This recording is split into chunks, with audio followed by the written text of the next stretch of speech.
Am I the jerk for jumping out of the way when my niece and nephew tried to push me into a pool, resulting in natural selection taking place? This all happened today.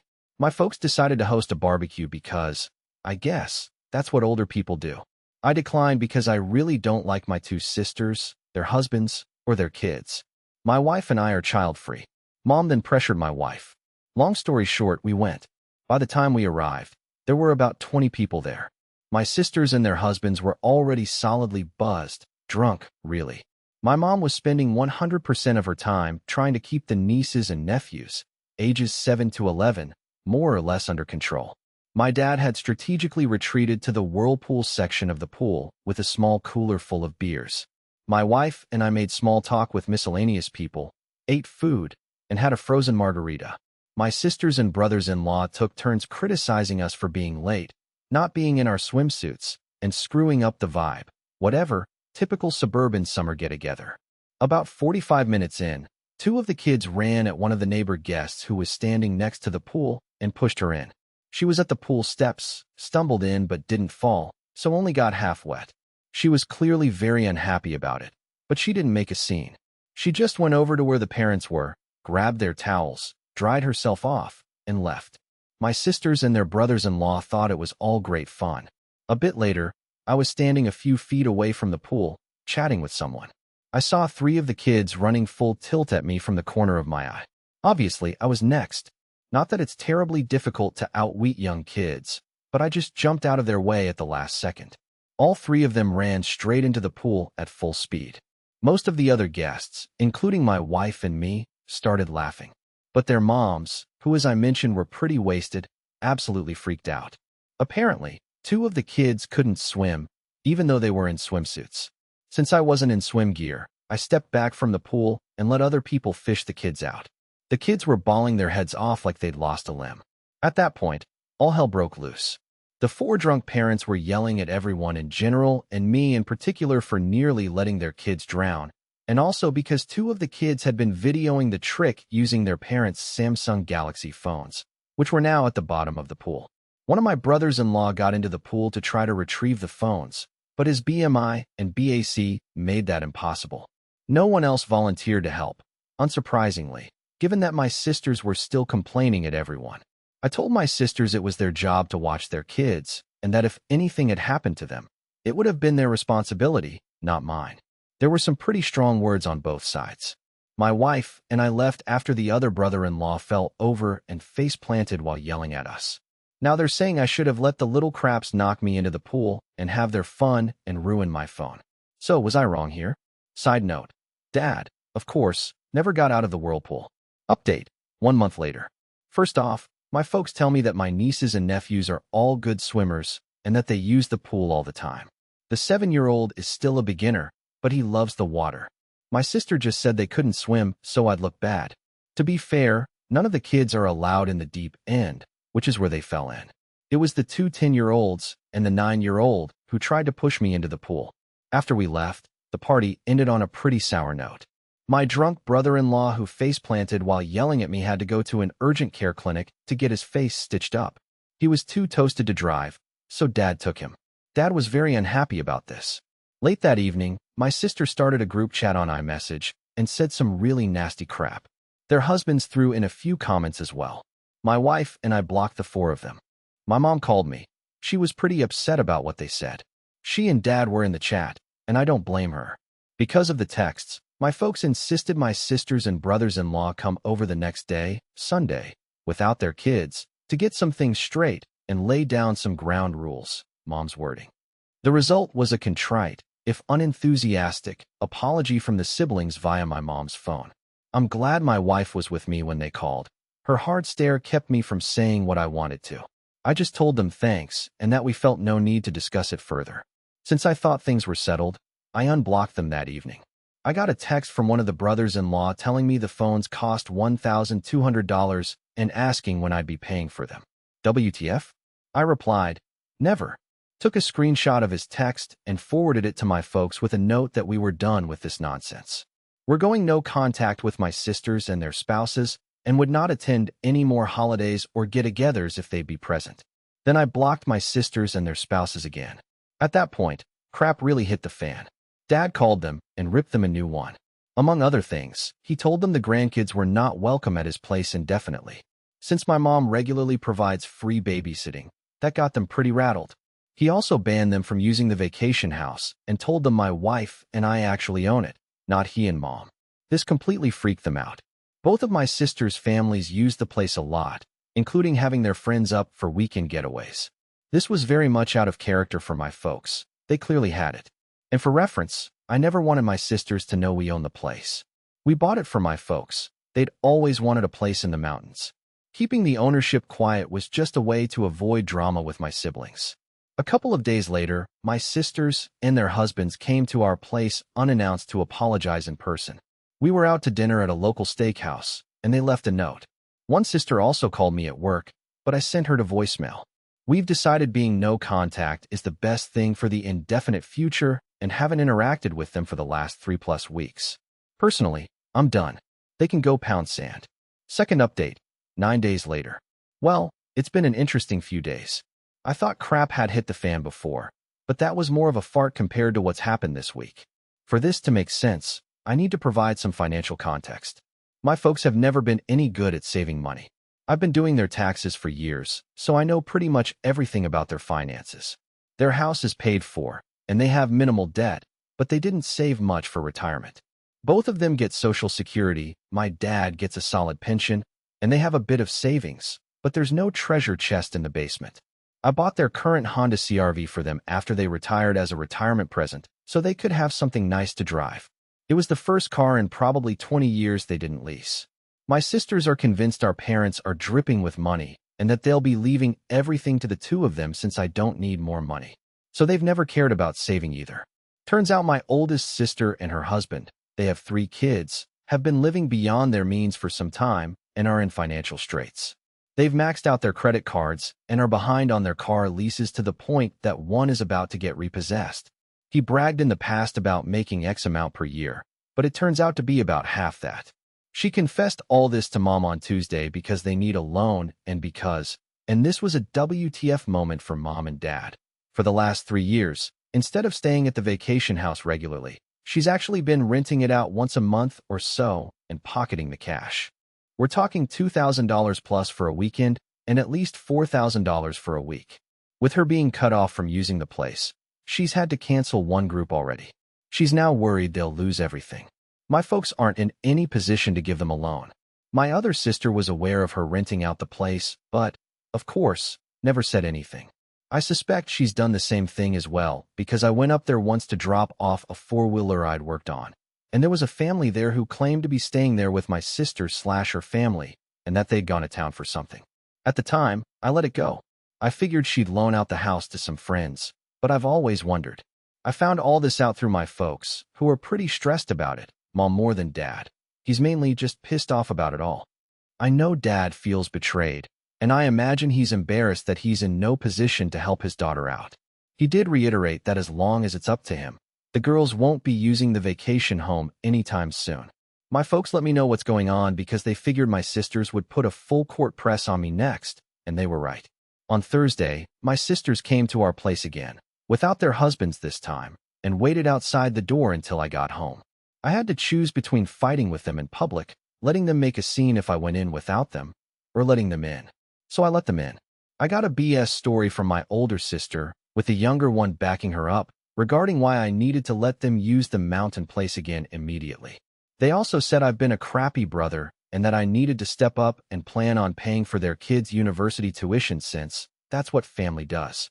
I let them pitch their story, then called them out based on what my folks had told me.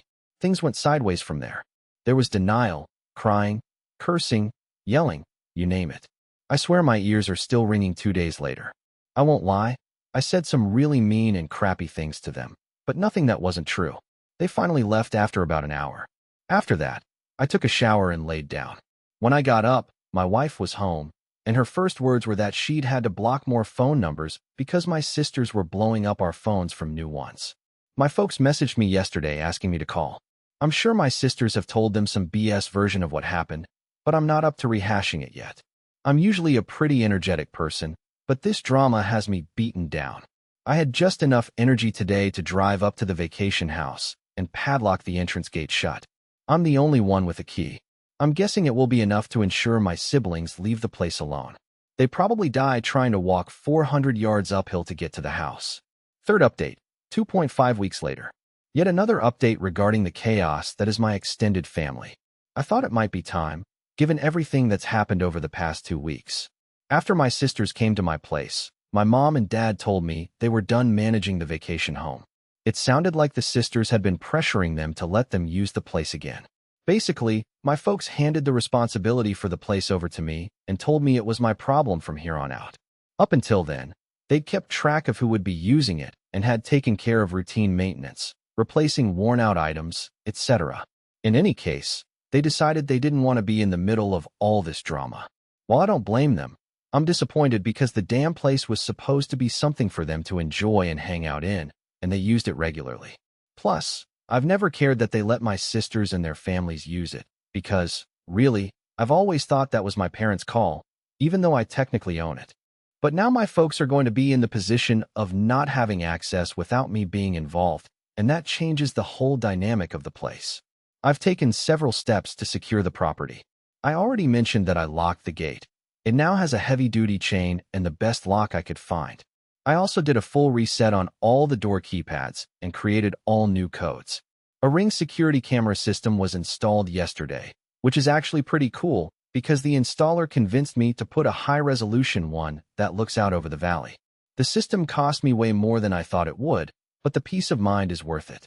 The installer also put up signs on the property saying the place is monitored by video. I also installed a heavy-duty lockout for the water shutoff/drain valve. I hope to hell I don't lose the keys for it because if I do, it's going to be a pain in the rear to remove. I haven't told anyone but my wife that the water is locked off, and again, only we have the keys. Last week, I got separate calls at my office from both of the husbands trying to convince me to let them use the house like they always have. The older one had gone up with some friends for a guys' hangout, but couldn't get in because of the gate lock. He was pretty pissed and embarrassed about being locked out. I'm sure he would have broken the lock if he could have. During his call, he kept bouncing between being pushy and playing the victim.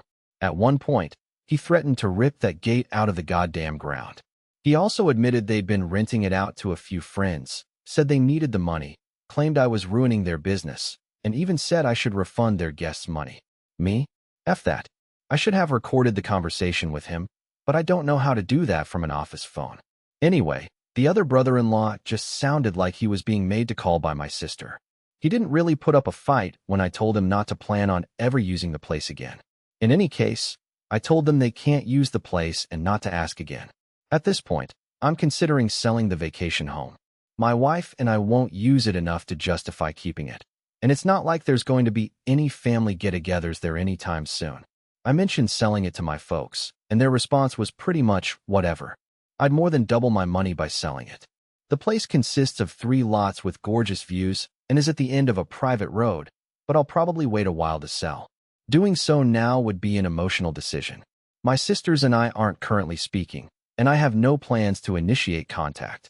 I don't know what the status is between them and my folks, and I don't want to. On the upside, we spent an evening with my folks last week and went to a new restaurant like the Cheesecake Factory that was nice. No one brought up any of this drama. Mom did update us on the nieces and nephews. She's spending time with them at their homes. Sorry this update isn't full of laughs or victories. That's just life sometimes. Fourth update, 1 month later. A couple of people have asked for an update, so here you go. I hired a guy to manage and oversee the vacation home. He lives in the area, takes care of his parents, and manages several properties. Some are vacation rentals and others are weekend places like ours. He has access to my camera feeds and does a physical check on the property every week or 2. I think he may have the best job in the mountains. He gets paid to drive around with his dog, walk around the properties, and hang out on people's decks whenever he feels like it. He also has access to a camera feed from a house near the start of the private road, which takes still shots whenever a vehicle passes by. It costs $450 per month, and he also handles basic maintenance and repairs on an hourly basis. He's friends with all the sheriff's deputies too. This arrangement has given me a lot of peace of mind. He even sends photos from his walks to everyone once or twice a week. I have to brag a bit about my parents. I got all this from them tonight at dinner. They were under pressure from my sisters to demand that I open up the vacation house to everyone for Thanksgiving. Thanksgiving up there had become quite the tradition for the family, though not for me or my wife.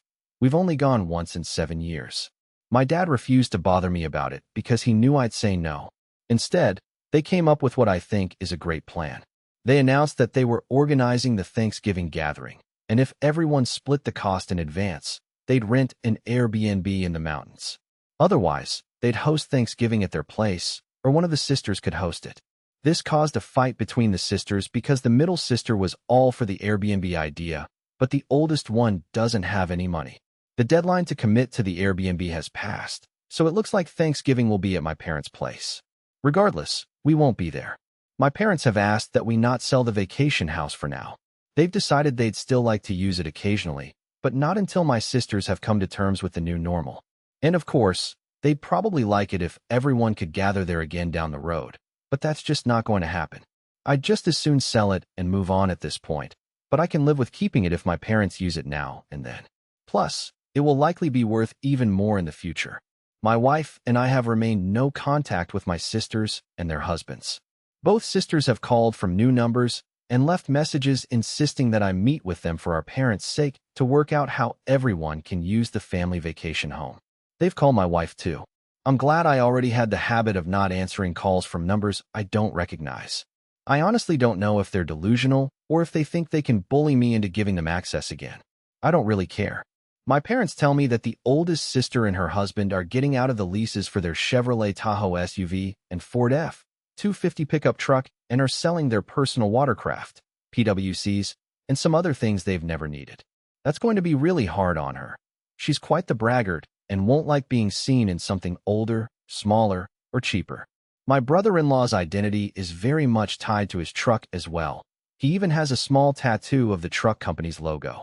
Frankly, that's one of the many reasons why he and I never hung out. Several people have suggested that I turn the vacation home into an Airbnb. I don't plan to do so, at least not anytime soon. I know it would make money, but it would cause an incredible amount of drama in the family and would stress out my parents. They don't need that. It would also be a hassle to remove the personal things my parents have there, as that stuff has nowhere to go. There would also be wear and tear on the property, and even though I'd use a manager, it would still take some amount of time on my part. It's just not worth it to me. Fifth update, 1.5 months later. Wrote most of this yesterday, but decided to wait to post until I wasn't so wound up. Waiting didn't work. I'm still wound up. Sorry if this rambles. So much has happened, it's hard to write coherently. Things have gone to hell. I really, truly did not think anything like this would happen. Things had settled down, or so I thought.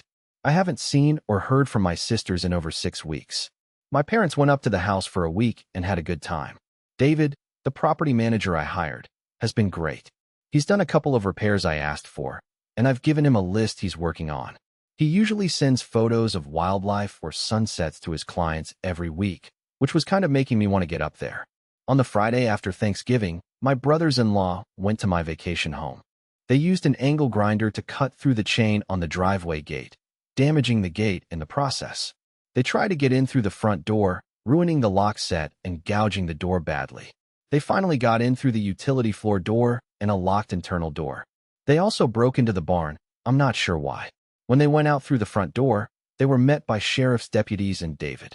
David gets notifications from the camera system when there's activity. He saw what was going on and called the sheriff's department. According to David, the brothers-in-law tried to bluff their way out of it, but the deputies didn't buy it. Breaking into an empty house is a pretty serious thing up there. It's usually substance addicts who ransack places and hawk everything. When my brothers-in-law were arrested, they freaked out, saying how they were going to beat the hell out of me, etc. Not smart to say that in front of police officers. David and the sheriff's office tried calling my wife and me to see what we wanted to do, but we were spending the day with her parents and had left our phones in the car so we could be in vacation mode. So they booked the brothers-in-law on everything, which is exactly what I would have asked them to do anyway. My brothers-in-law called their wives from jail, who, of course, freaked out. They called my parents, tried to call me, they're blocked, and tried to find a lawyer up there to arrange bail. Not easy to do in a rural mountain community on a holiday weekend. My older sister has zero cash and maxed out credit cards, so if they made bail, my middle sister would have had to pay for both husbands. I know they were still in jail as of Saturday afternoon. We didn't check our phones until late Friday on the way home from my in-laws. There were a ton of calls and messages from my mom, dad, David, and the sheriff's department. Talk about ruining a great day. I was in such a good mood until I looked at my phone. My wife read through the texts and listened to the messages, reading them out to me. By the time we got home, I had some idea of what was going on. I put my brain back into thinking mode, tried to get past my anger, and failed. I called David and got the rundown on what had happened and how bad the damage was, which resulted in even more anger. I ended Friday by calling the sheriff's department and telling them there was no misunderstanding. My brothers-in-law had absolutely no right to be on my property, and I wanted to press charges. I didn't call my parents back. I barely slept. I waited until Saturday afternoon to call my parents. They were both pretty rattled about it all, my mom in particular. My sisters had browbeaten them into telling me I should tell the police officers it was all a mistake and that I wanted the charges dropped. I flat out refused and told them there was no way I'd do that until I spoke with a lawyer and was fully paid for whatever it will cost to fix everything 100%. My mom was crying hard by the time we got off the phone, which, of course, made me feel like crap. My dad suggested it was time for a complete reset, but also said he thought they needed to pay for the damage. I haven't gone up to the property yet. There's nothing I can do, and I'll probably go nuts when I see the damage in person. The photos are bad enough. I'm hoping to go tomorrow or Wednesday, but my job isn't one I can just leave for non-emergencies. I've left messages with 2 lawyer friends asking them to recommend the right lawyers to go after my sisters and brothers-in-law. I don't know what I can do exactly, but I'm hoping to get restraining orders. I have all the texts they've sent me that might help. I'm also strongly considering suing them for the money they made renting the place. I don't care about the cash, but it will help make them as miserable as possible. The gloves are off at this point. A couple of side notes. My brothers-in-law had no idea I'd hired someone to keep an eye on things, or that there are cameras there now. My parents knew but hadn't told them because they knew it would just give my sisters a reason to stir up drama. There are signs on the property stating it's being monitored with cameras, as well as no trespassing signs. My wife has completely had it at this point. I don't blame her. She's been more than patient about it all, but she's reached her limit and wasn't shy about letting me know. She told me it's up to me how I deal with this, but she thinks they all need to be taught a hard lesson. My older brother-in-law likely won't face repercussions at his job over this, but my middle brother-in-law has a federal security clearance, so he might. I'm hoping that will motivate him to pay for the damages immediately. David, the caretaker, has an interesting background. I knew he was friends with some of the deputies and figured it was because they were all locals. I was wrong. He was a police officer in Los Angeles for years, was shot on duty, and afterwards decided to quit and move to where his parents had retired. He has some PTSD from it all. His dog is a certified service animal and is usually with him. I know law enforcement people tend to stick together, so I guess that's how they became his friend group. I don't want to see or speak with these pricks for the rest of my life. I know this is in direct conflict with my overwhelming urge to make their lives as miserable as possible. 6th update, 5 days later. I didn't think I'd be making another post this soon, but a lot has happened over the past 2 days. Thursday afternoon, I received a courier-delivered envelope at my office. Inside was a signed letter from both my brothers-in-law and a cashier's check for $5,000. In the letter, they offered what I have to admit was a very sincere apology. Among other things, they acknowledged breaking in, admitted it was wrong, and said the $5,000 was to pay for the damage, with a promise to pay more if it cost more than that. They also stated they would stay away from the vacation home unless my wife and I specifically invited them. They asked me to do what I could to get the charges dropped as soon as possible, as they could both lose their jobs, and they agreed to a restraining order or any other measures necessary to make that happen. There was more in the letter, all conciliatory, but that's the gist of it. To say this was a shock would be an understatement. It was obviously a total 180 from their previous behavior. I had already made an appointment with a lawyer to discuss suing my brothers-in-law for the damage and to pursue a restraining order. I called him to explain what I just received, and he agreed to meet with me at the end of the day instead of next week. He advised me not to deposit the check. We met for about 2 hours. He recommended that my wife and I proceed with a settlement and mutual release agreement with all four of them, my sisters and their husbands. He explained that while we would almost certainly win a lawsuit against them, it could take 2 years or more, involve significant upfront legal fees, and there was a chance we might never see the money. He also noted that we could keep the $5,000 free and clear even if we didn't let them off the hook. He's now drafting the agreement, which will include what is essentially the civil equivalent of a restraining order. It should be ready by Monday. I had already asked my property manager to prepare a bid for repairing the damage. After the meeting, I asked him to provide the most accurate estimate possible as soon as he could. I received it on Friday. He estimates it will cost around $4,000 to fix everything, most of which is for the front door. On Friday, my lawyer contacted each of the brothers-in-law, explained what we were proposing, and advised them to get their own lawyers. Both of them agreed to the proposal. The middle brother-in-law told him they could afford to either pay for the damages or hire a lawyer, but not both, and they figured a lawyer wouldn't make much of a difference since they had no real defense for what they did. His main concern was whether the charges could be dropped. From what I can tell, they're willing to do anything or sign anything to make this go away. My lawyer also reached out to the district attorney's office on Friday to discuss dismissing the charges. He got the name of the prosecutor and left a message but hasn't spoken to them yet. He believes the charges might be dismissed since the brothers-in-law are paying up and they have no prior offenses, but he's not a criminal lawyer, so it's not guaranteed. He also advised me to be prepared to drive up there Monday or Tuesday to tell the prosecutor in person that I want the charges dismissed. He further recommended that my wife and I remain completely no contact with my sisters and their husbands, especially over the next 6 months, and stressed the importance of strictly following the terms of the agreement for any future interactions with them. I suspect this sudden change of heart from the brothers-in-law is because they've realized what's at stake for them, what it will cost in legal fees, fines, and potentially their jobs. There's also the unlikely but possible risk of them serving up to 120 days in jail. One of them, as I've mentioned before, has a federal security clearance for his job that could be jeopardized. This seems like their Hail Mary to preserve their normal lives. This isn't a perfect resolution to the situation, but at least it addresses the legal and financial aspects of the mess I've been dealing with for the past few months. I doubt I'll ever have a civil relationship with any of them again, and that's fine. At this point, I just want to put this behind me, move on with my life, and never speak to them again. I'm exhausted. My wife feels the same way. On a bit of a side note, receiving the written apology was strangely a significant moment for me. I never expected it, but it seems to matter to me more than I thought it would. The money doesn't feel particularly important right now, though I'll certainly accept it. I'm also fairly certain that my middle sister and her husband provided the money. The cashier's check is from the local credit union of the company he works for.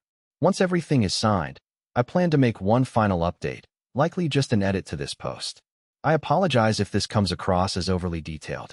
Writing these posts has helped me process everything, and the feedback I've received has been invaluable. I truly appreciate everyone's comments, insights, and support. I sincerely hope none of you ever have to deal with this kind of nonsense. 7th update, 5 days later. Tuesday morning, I met with my lawyer and went over the agreement. We changed a couple of minor things, and he sent it to my sisters and brothers-in-law. It included a requirement that they pay my lawyer's fee, about $3,000. They weren't happy about that and tried to negotiate it away, but he told them they either accept it as is or there would be no deal at all. In that case, we proceed with suing them for the money they made from renting out the place, wear and tear from renting it, repair costs from their break-in, emotional distress, lost income from having to deal with this, lawyer fees, and whatever else we could. He told them I would push hard with the DA's office to prosecute every charge. My lawyer also told me that everyone was very cold and curt toward one another, but they managed to keep it together long enough to sign and left without making too big of a scene. I drove up to the vacation house early yesterday to check out the damage and meet with the DA's office. Seeing the damage made my blood boil. It was so senseless. I was so angry that I was ready to eat the cost of repairs and do everything I could to ruin their lives. I tried walking it off, but failed miserably. I ended up calling a good friend who stayed on the phone with me for over an hour, letting me vent. He eventually got me to focus on the bigger picture of putting this behind me and moving on with my life. Honestly, I'm still not sure that's what I want to do, but I settled down enough to get some food in me, and I felt better. After lunch, I went to the DA's office. I hadn't made an appointment, so I had to wait a while, but I eventually met with the assistant DA handling the case. The short version is that since I don't want to prosecute and the brothers-in-law have already paid for the damages, they are willing to drop all the charges except trespassing, which will be a Class 2 misdemeanor. The brothers-in-law will have to plead guilty and pay whatever fine the judge sets. I was also told that if they fight the trespassing charge or cause any more trouble, things would go very poorly for them. It helped that they didn't resist arrest. If they had, none of the charges would have been dropped. I also stopped by the sheriff's office to thank them for responding so quickly and for everything they did. I wanted to thank the deputies personally, but only spoke with a dispatch person. I also tried to meet up with David, the property manager, but I couldn't get a hold of him. A couple of notes. The agreement includes a no-contact clause. Essentially, if any of them show up where my wife or I are, or vice versa, whoever got there last has to leave immediately. There will be no contact except through lawyers or other mutually agreed-upon third parties. They get to keep whatever they made from renting the vacation house, my big give, unless I face any tax consequences, which they will be responsible for. We release each other from all other liabilities up through the present. There's more to it than that, but those are the main points.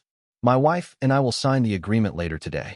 After that, I won't be able to talk about most of this, but I'll still be able to talk around it, I think.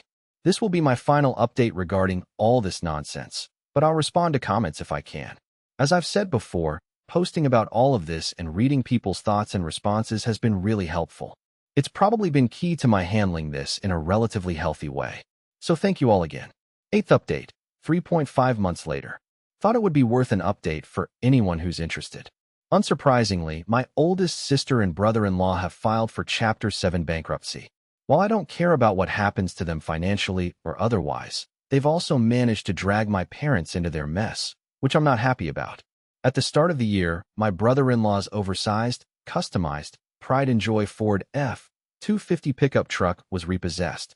Pretty embarrassing for him, I'm sure, since it happened at work. This was their breaking point. Without the truck, they have to share a Honda Civic my parents loaned them, and they can barely fit in it with their 3 kids. Financially, they're screwed. They owe at least $125,000, probably more, on high-interest credit cards. They have zero equity in their house, and they have a couple of personal loans that I'm pretty certain they got under false pretenses. They have loans on their personal watercraft, PWCs, four-wheelers, and trailers. They also owe a chunk of money from defaulting on the truck lease. They hadn't made any payments on their credit cards or loans in months, and were behind on their house payments as well. They got out of the lease on my sister's massive Chevrolet Tahoe SUV late last year. They were upside down on it, so they had to come up with cash to get out of it. They also had to pay a lawyer, the fine, and court cost for my brother-in-law's trespassing charge at the vacation house. On top of that, they owe my middle sister and her husband money for bail and their portion of the damages to the place. As I've mentioned before, my folks have never been financial wizards, but they have at least been generally responsible. They're retired, their home is paid off, and they live off of Social Security and pensions. Altogether, they get more than they spend. Minimal savings, just an emergency fund. Turns out my folks emptied that fund, cashed out their small IRA, around $20,000, and gave it to my sister. That allowed her to catch up on the house payment and cover the negative equity on her car lease. But now literally every bit of savings my parents possessed is gone. Plus, my parents have been paying for their groceries for several months and continue to pay the insurance on the car they loaned my sister. According to my dad, my sister worked my mom for weeks to get her to fork over the money. They'd worked on both my folks at the same time for a while, but my dad flat out refused every time. Eventually, my mom caved. She was worried that my sister would have to move to a hovel in some small rural town in the Ozarks, and that the kids would be barefoot and eating dirt. Dad's not happy about it, and to say there's some tension between them right now is an understatement, but they'll be fine. I was pretty disappointed when my parents told me all this, but I wasn't surprised. It sucks that they emptied out their savings to help, but I kind of get it. The way the bankruptcy laws are in our state, by getting caught up on the home loan, my sister should be able to keep the house. I tried hard not to say how I felt about this and my sister. I mostly succeeded. Really, I'm way more pissed about this than I should be. The worst part for me is that my sister and brother-in-law could now contact me and my wife without any real fear of repercussions. The only penalty the no-contact agreement has is that if they violate it, we can go after them for the money they made from renting out the vacation house and related damages. Since they filed for bankruptcy, that's no longer an impediment for them. I'm hoping they'll leave us alone, but who knows? My folks also told me that my middle sister and her husband have hit a rough spot, and that he's not currently living with her and the kids. Just a guess, but I imagine he's had it with the whole family dynamic that caused this nonsense. Not directly related, but on a brighter note, I've spent 2 weekends at the mountain house since the start of the year, once with my wife and once alone. Both times there was a lot of snow. It was incredibly beautiful and relaxing, very therapeutic. The place also has good internet service now, which is nice. Plus, knowing that I can count on David, the property manager, to keep the place in shape/ready for us to visit and to help if we get snowed in, eliminates most of the stress of owning it. My folks have used it a few times as well and get along great with David. 9th update. 4 months later. There's been a fair number of requests for an update, and considering it's coming up on the 1-year anniversary of the pool incident, I thought I'd post one. My folks worked through Mom giving my oldest sister her IRA and their emergency fund. Altogether, Mom gave her $45,000, according to Dad. Once Mom realized how much she'd been manipulated, she got as mad and upset as he'd ever seen her. I think she had a moment of clarity. She and Dad ended up calling my sisters on a 3-way call, and according to Dad, it went south pretty quickly. The sisters were gaslighting them. Mom lost her cool and ended up ripping into them hard. There were lots of tears, and eventually both sisters hung up. Mom really just wanted both sisters to acknowledge that they'd put her and Dad in a risky financial situation. A typical blow-up, I guess, but not the kind of thing that usually happens in our family. The next morning, my dad called my older sister and told her he'd be picking up the Honda Civic they loaned her. She tried to argue, but he told her it wasn't up for discussion. He got a neighbor friend to take him to her house as soon as he hung up and drove it home without talking to her. My sister called and went off on him, said lots of nasty stuff, which of course hurt him, but at least they have the car back. Dad also told me something that left me dumbfounded. For the last 17 years, they had been giving both sisters a grocery allowance of up to $500 per month. What the F***? I thought I had a pretty good handle on where their money was going, but clearly I was wrong. This started back when I was going to graduate school and living at home.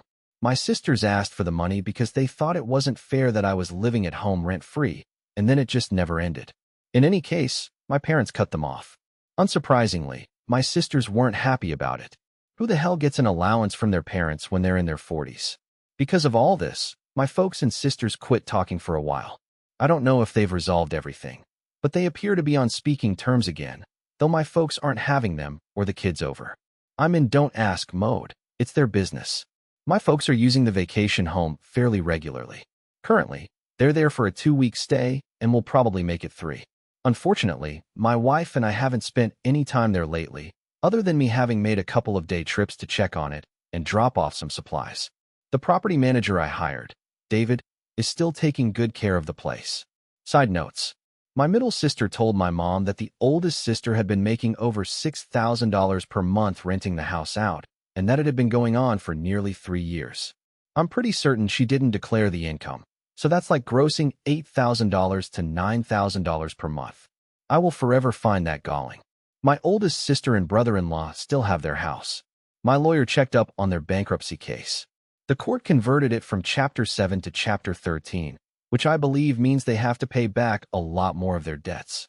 My middle sister and her husband are still separated. I don't know if my middle brother-in-law has had any issues with his federal security clearance because of breaking into the house. I do know he's still with the same aerospace and defense contractor. At my parents' request, I've been working on putting their house into a trust. They want me to manage their affairs as they get older and keep the house safe for my sisters. I'm working with a lawyer, but it's not done yet. My folks have asked me to be the trustee and have also given me full power of attorney.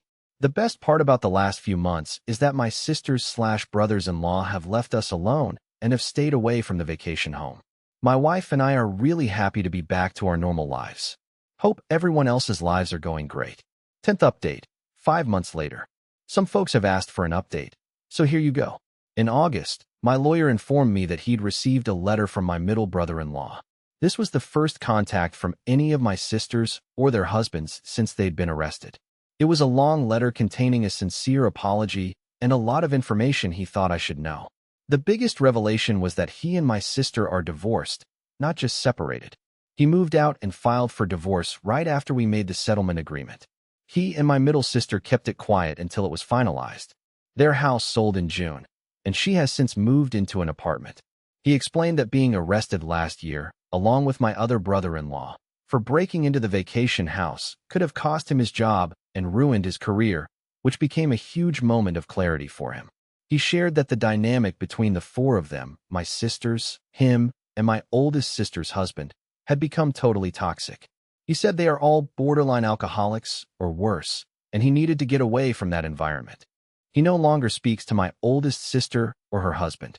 He also asked if he, my dad, and I could meet to have an extended conversation as there were things he wanted to discuss in person. Frankly, I wasn't enthusiastic about it, but my wife thought it was worth considering. I asked my dad if he was interested. He was. So I relayed a response to my now ex-brother-in-law through my lawyer, and we met over lunch. We talked for over 2 hours. It was exhausting. Ex-brother-in-law looked better than I'd seen him in, well, forever. He's quit drinking, is in therapy, has lost a lot of weight, and looks fit. He was apologetic about all the nonsense he'd been involved in and apologized to my dad for hiding the divorce. He told us therapy is really helping him. He asked me if the $5,000 he'd sent covered all the damage to the vacation house. I told him it had, and thanked me for speaking with the county prosecutor. He mentioned he's seriously considering transferring to a new project that would have him living overseas for the next few years. He said he really needs to reset his life, but is trying to balance that against being present for his kids. Ex-brother-in-law also dropped what for me was quite the WTF moment. Apparently, my sisters have hated me since before I was born, but have always hidden it from the rest of us. They liked things better when it was just the two of them. He said that when they drank, which was whenever they were together, my sisters would often complain about me being the favorite child, how my parents gave me more opportunities than they had, and how my success was due to that favoritism.